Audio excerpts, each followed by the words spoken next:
Yep, here we go. This will be number 17. 17. I'm on the edge of 17. Probably one more after this, and then yet again, I call it quits. I think I've mentioned this several times during the hilarity of making crypto creative that no, I was not going to make any more records. And after Boston Dialect Volume 2 is published, there will be no more publishing of poetry. Which does not mean I will not continue to format and edit and put together volumes in a folder I'll name Unpublished Formatted. In fact, I'm right now working on one called Spirit Surgery, which is comprised of what I've written since 2012 up to the present, which isn't a whole heck of a lot compared to what I wrote in my heyday, but it's still, there's some pretty good stuff there, worthy of publishing.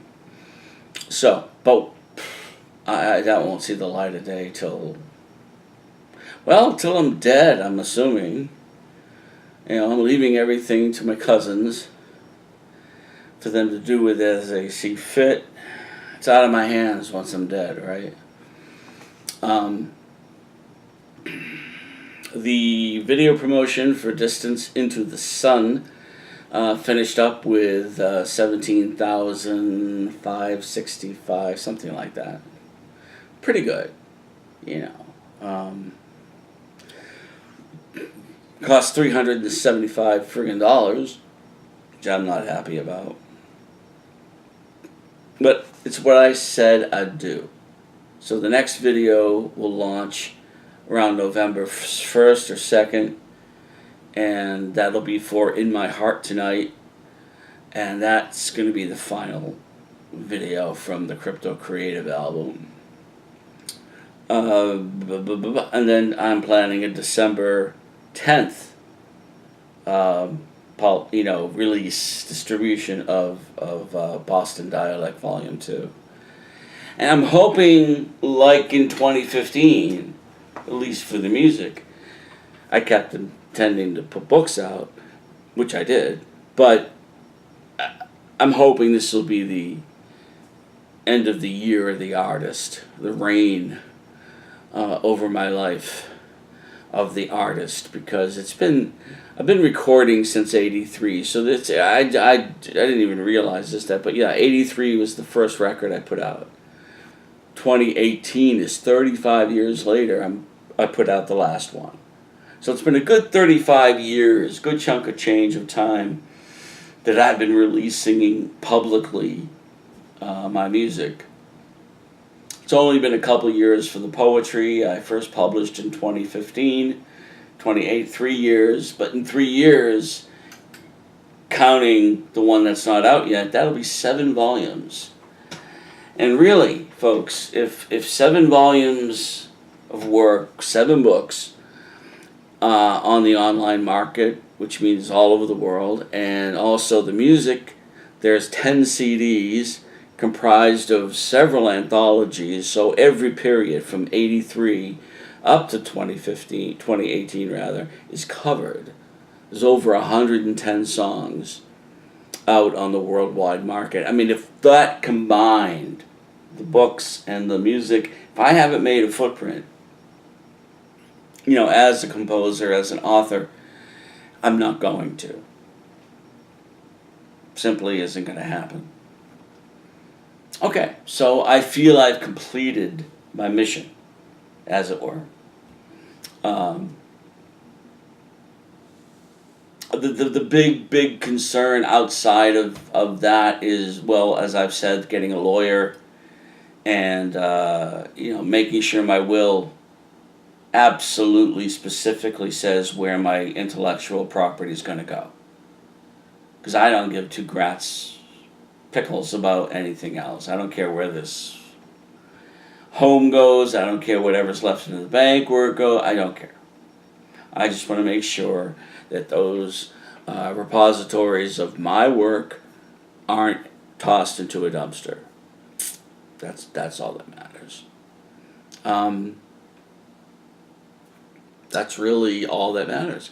But what else matters, and it's being forced upon me, is Social Security disability insurance, of which I was told, apparently the doctor should never have told me this, that though my disability, my condition is permanent, the disability is not. There is no such thing as a permanent disability, according to this witch that I spoke with on the phone 5 or 6 times last week. They want more. And if you may recall, I mentioned earlier in the year, I had already filled out 5 questionnaires. One from DC, which I had seen before and I expected. One from here in Ocala from the SSDI office that was like 12 pages, very, very invasive. And then 3 that came from Kentucky, the SSDI office in Kentucky, but when opening the questionnaire, it said Florida Health. Why would Florida Health be in London, Kentucky? I don't know. So 5 questionnaires, and now this lady calls me last Tuesday, saying there's another one they want me to fill out, or, we could answer the questions on the phone. So I get on the phone with her, and I'm saying, I don't get this. And she just very harshly says, well, that doctor didn't know what he was talking about. He should never have said you were permanently. This is what we allowed you to collect benefits because, your infraction ratio was 12%. But you've improved. I said, I'm at the infraction ratio I was at when I left Mass General Hospital in July. 12% was when they wheeled me in to Mass General and I was near death. Yes, Mass General got me up to 37, actually. I'm now at 35. And that's still way, way, way off from normal. But her whole attitude, anything I asked, she wouldn't answer. Not directly. I had to keep pushing her to give me answers. I finally said I want to speak to a supervisor. Got this guy, answered everything, didn't give me any crap. Feel a little better. But the point is I could lose my benefits if they decide that I'm actually better. And they want she's telling me this nonsense, and it's not nonsense apparently. They want a eye acuity test. I said, well, I see a doctor every month. No. This special test to see if I see light. Okay, what's that got to do with my heart? Oh, you look at your whole body. Okay, great. They never mentioned my kidneys or the diabetes. Oh, but they look at my whole body. Yeah. Then she said, oh, you take Cymbalta and Klonopin. I said, yeah, I have for a long time. Well, we're going to have to send you to a psychiatrist for an exam. I said, what's that got to do with my heart? Same horseshit answer. We look at your whole health body.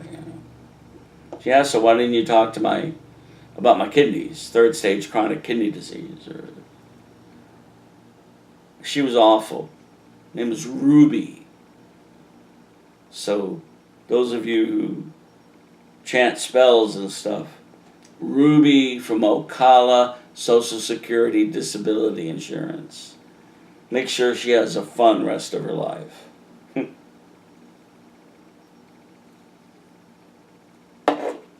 Anyway, Das is Das.